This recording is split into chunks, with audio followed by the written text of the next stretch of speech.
Hi guys, সবাইকে জানাই good morning. এখনো সকাল হয়ে গেছে, বিছানা থেকে উঠিনি।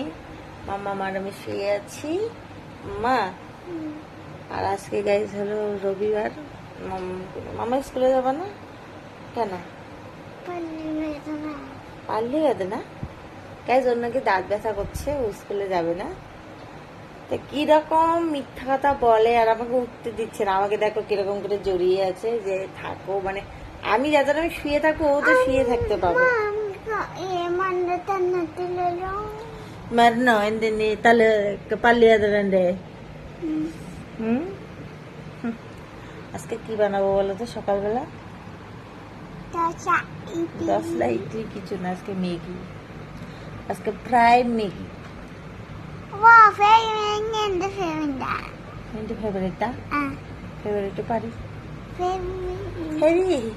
ഫെവി